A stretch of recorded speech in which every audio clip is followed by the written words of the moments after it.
Yeah, so it's just like knowing and understanding the Bible a little bit more, and because I used to like really go through the Bible and not even I'd be reading, but I wouldn't be taking in anything and getting nothing out of it.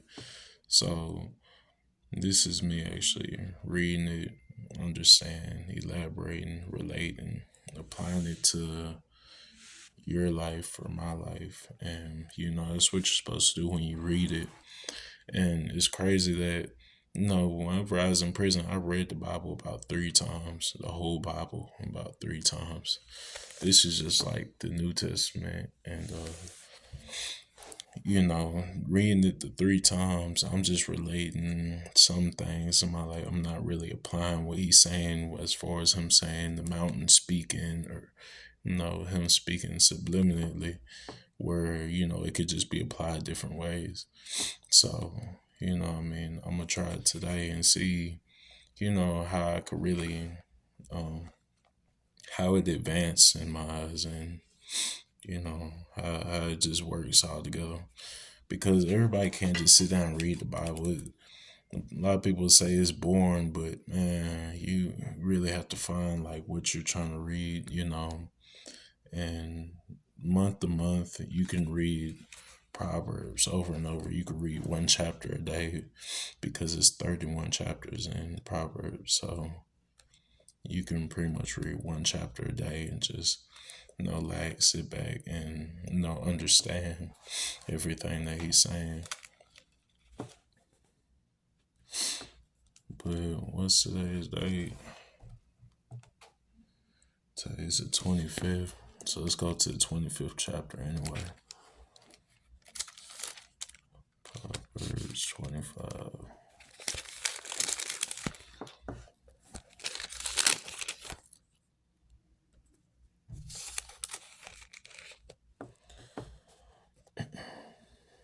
These also are Proverbs of Solomon, which men Hezekiah, King Judah, copied. It is the glory of concealed things, but the glory of kings searches things out. In the heavens for height and the earth of depth, so the heart of kings is unsearchable. And take away the dross from the silver, and the smith has material for a vessel. Take away the wicked from the presence of the king, and his throne will be established by righteousness. So pretty much by take away the dross from the silver, the smith has material for vessel, replacing one for better, and take away the wicked from the presence of a king, and his throne will be established by righteousness.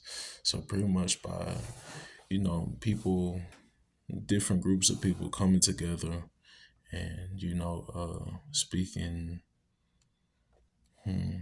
with more influential and righteousness, it ultimately takes the wicked away from the king of the land, king of, wherever.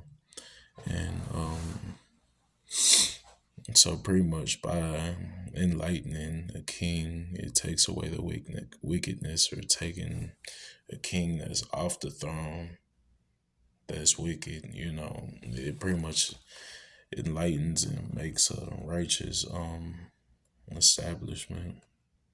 So do not put yourself, and we're in verse 6. Do not put yourself forward the king's presence, or stand in the place of great, for it is better to be told, come up here, than to be put lower in the presence of a noble.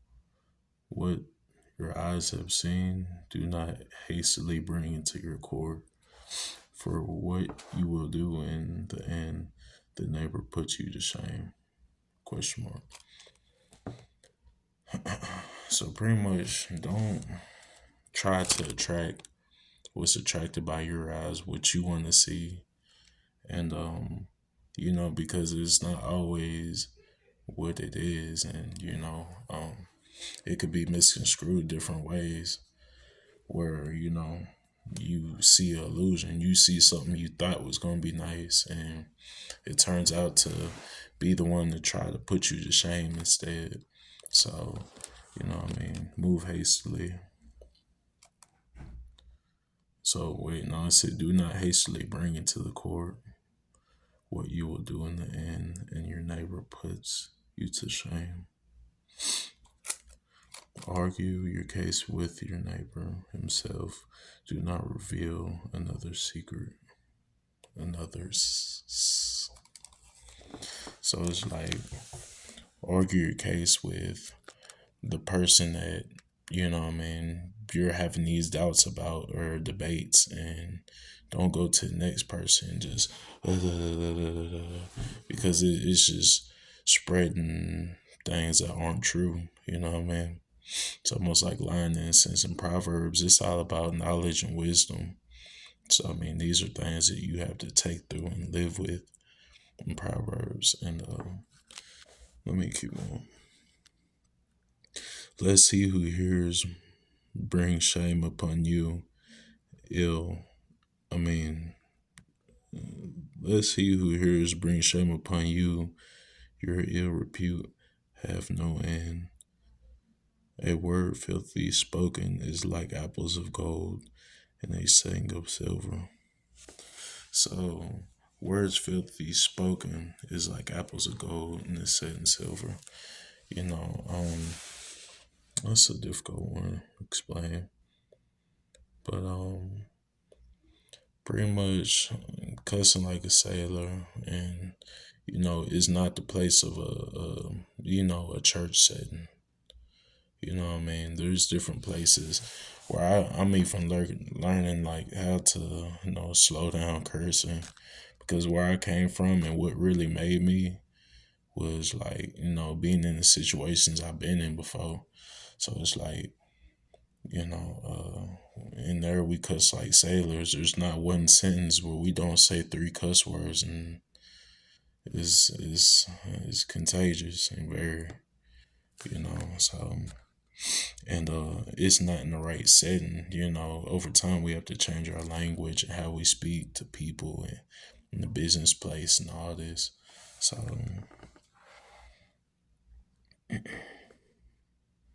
let me see.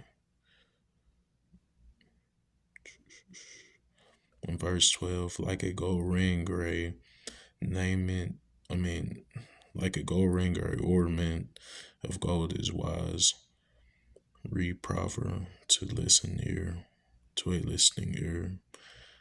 Like the cold snow of a time of harvest, faithful messenger to those who send him. He refreshes the soul of masters.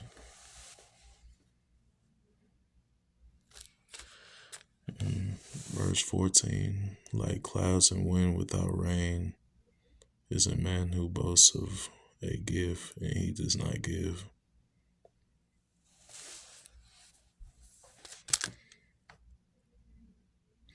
So I'm going to repeat that again. Like clouds and wind without rain is a man who boasts of a gift and does not give. So it's like a man not coming through on what he says he is, and it's like a false prophet in a sense. Whenever somebody has a true gift and does not use it, it's like clouds in the wind without rain. So it's like just a cloudy day with no rain, and it's expected, but it's not gonna come down because it's the same thing as comparison. And this is more like me. One time in prison, I actually ran to somebody who knew the word of God real well. He was a gangster SA, got hand tattoos and this and that, but he spoke so fluently. He was Mexican, and he knew the word of God so well. He can put everything in stories so easily, like with ease. I'm like, bro, you really gotta bless him, bro. He's like, I know, I just don't, And he was crazy. What we call him? We called him some meaning like maniac or crazy, And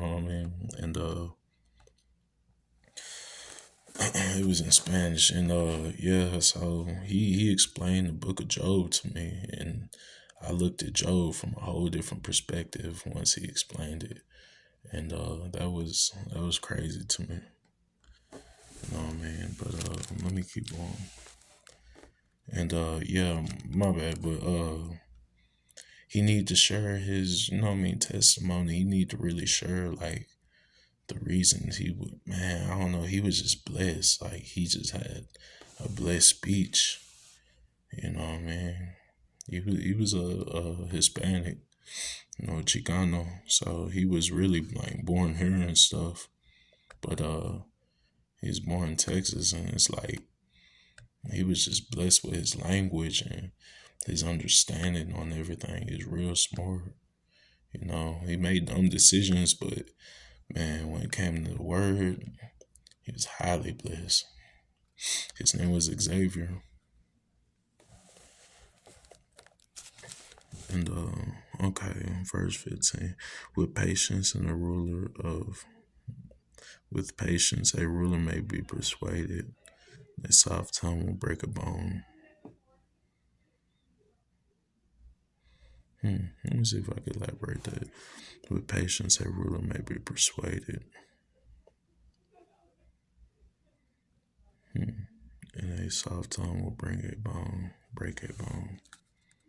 Well, I know the tongue, it's a sharpest sword, known to mankind because, it can literally hurt people. It can take people's lives.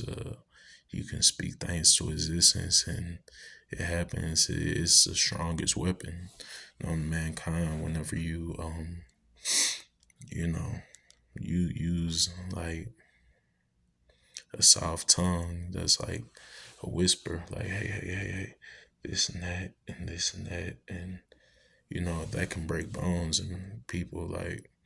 And if it's not for the person that's supposed to happen to, it can reverse. Wherever you project on that person, you can project on you instead. So the soft tongue that whispers, it could really be projected onto the person, the sender. So, you gotta watch what you say sometimes, and watch how you curse people, watch how you do all this stuff. And if you have found honey, only eat enough for you, lest you have it fill.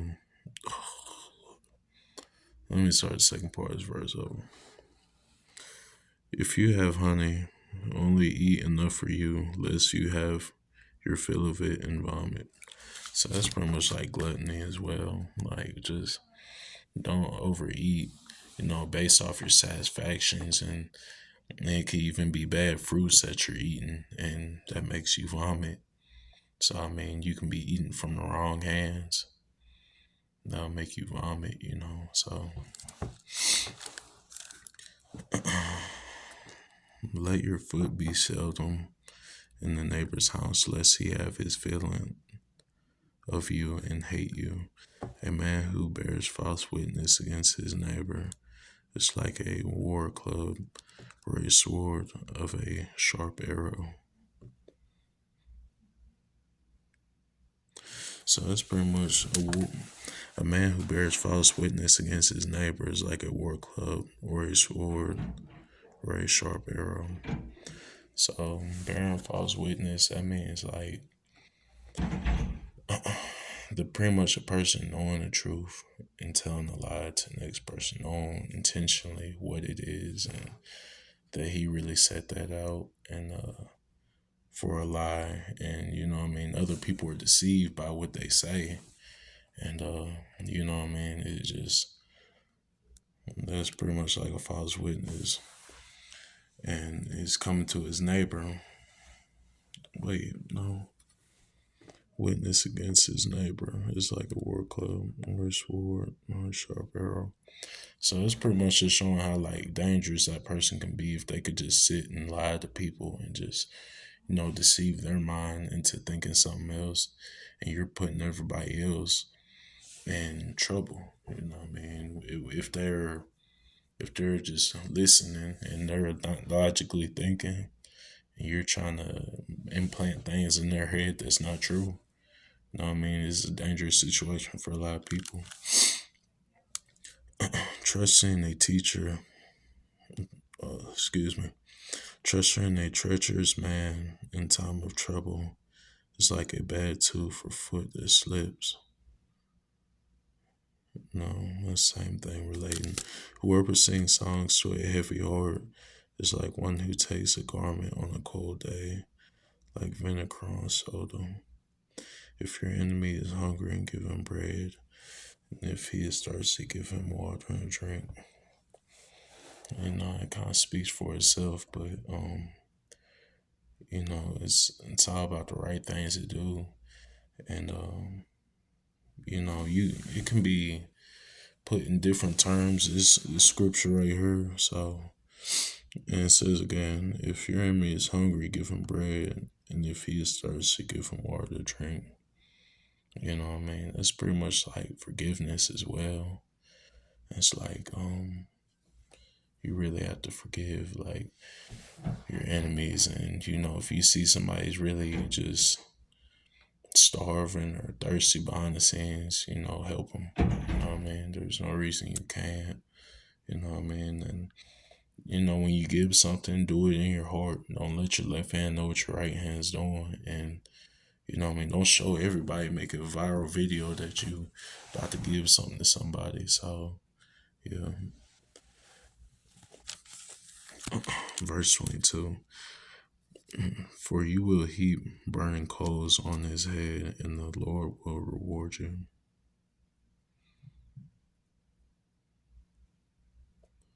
Okay, so my apologies. That all goes together pretty much as far as giving water. And this is what will happen once you give him water. For you will heap burning coals on his head, and the Lord will reward you. So that's like the Lord looking back out for you because you went and helped this person that you knew was even against you. You know what I mean? And that's something I did even the other night. I'm not gonna say situation pretty much, but I blessed a few souls, and you know what I mean. I knew that they weren't all just feather friendly, and I went to anyway, just out of my heart. You know what I mean? And it's up to y'all. It's up to you if you wanna, accept me as a good person or not. You know what I mean? So it's like I look past that you're an enemy sometimes, and you know what I mean. All you can do is avoid them. But if you see they're hungry and thirsty, and they're in need, and you have what you can give to them, because I couldn't have did anything with it. I couldn't do anything, but instead I'm like, you know what? Let me go make this right. You know what I mean? So all the blame's off of me. It projects back on to the next person and see what they want to do, how they want to act still. So, you know what I mean? That's why the burning heat deal on your head, you know what I mean? Like, it's up to them, you know what I mean? It's all in their mindset and how they're built. So, all you could do is do right sometime, and, you know what I mean? Just do what God asks you to do. You know what I mean? If you feel it's right in your heart, just go ahead and do it, you know what I mean? Especially if it's righteous. So, verse 23. The north wind brings forth rain and backbiting tongue. Let me quit reading like a slowpoke. I'm sorry. I'm trying to take it in at the same time. It's not that easy, but I'm still learning. Just work with me. The north wind brings forth rain and the backbiting tongue. Angry looks. It is better to live in a corner of a housetop than in a house shared with some wife. Yeah, that's true. I mean, that's like,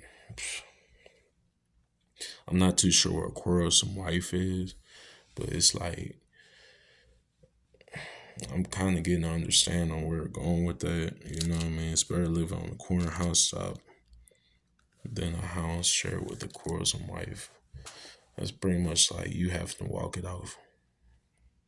So it's either you could stay with this cheating female, this deceitful female, this female, or you could just walk it off. And you know what I mean. These are some big things I actually just did not too long ago, and really had to, you know what I mean, make a decision. Cause trust me, I could be with her. I could, I could probably have everything my heart desires with her, but I have to deal with, you know, everything. Okay, I'm gonna be honest. Everything ain't gonna be my heart's desire. There's gonna be consequences. There will be a lot of things that you can't really um all the qualities won't be there, man. Like you won't be that happy. You'll live with a quarrelsome wife, not have a choice to stay with the unrighteous person, you know what I mean, and probably reap great curses and or I can pretty much walk it off and go my own path. Even show her that I don't really need her. You know what I mean? But I've been happy since I've been alone, to be honest. I really, and these are certain things that, people got to work on because it's like me, I was happy anyway because every time, okay, these are certain instances like whenever I have to get out the house to get some fresh air, to be alone for a while, be happy, that shows that you're not really happy with that person. You know what I mean? And it's like you have to truly be happy on the inside. Like I wasn't really happy on the inside.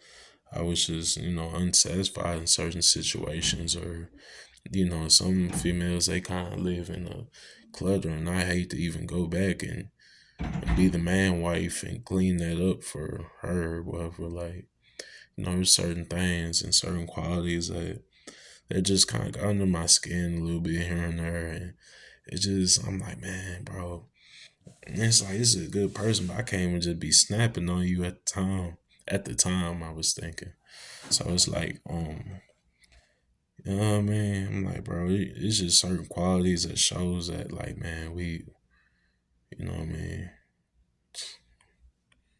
We need to go back, you know what I mean? Cause we was better off before we met each other. We were in better conditions, better health, better, what I mean, mindsets.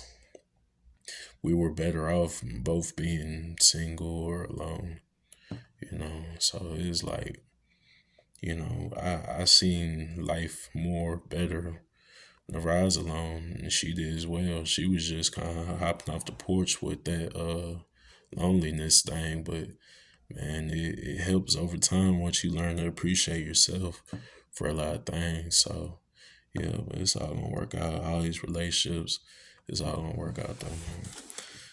And like cold water to a thirsty soul is good news from a far country. Like a muddy spring or polluted fountain is righteous man who gives away before the wicked. So a muddy. Let me quit.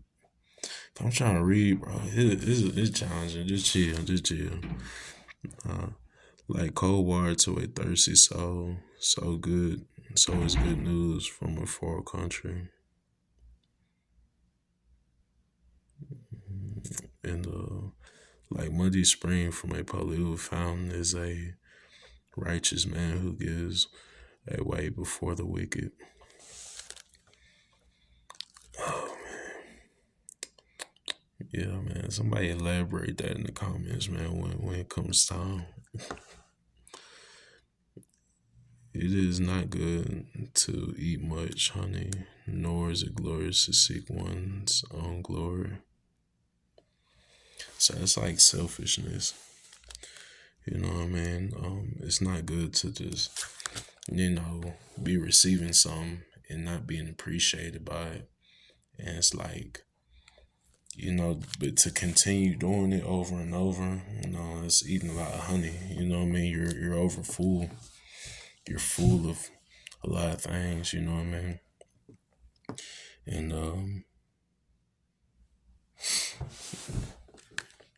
And pretty much just for your own benefits, to seek your own glory. To get your own benefits out of it, and just be selfish in a sense.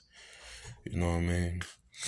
And one man without control is a city broken and left without walls. Okay. So a man without self control.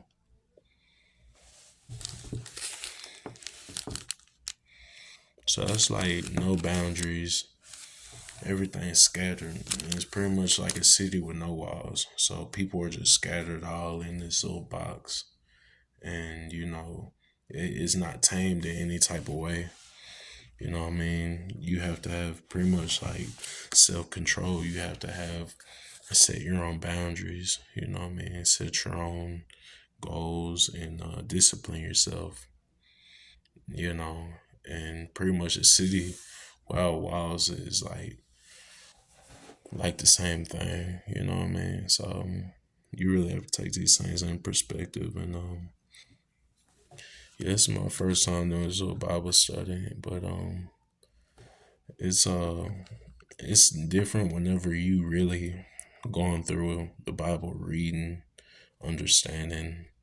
No, that's why I'm reading kind of slow on this. I'm sorry, but I'm still kind of learning. You know what I mean? I really didn't even I just picked this up.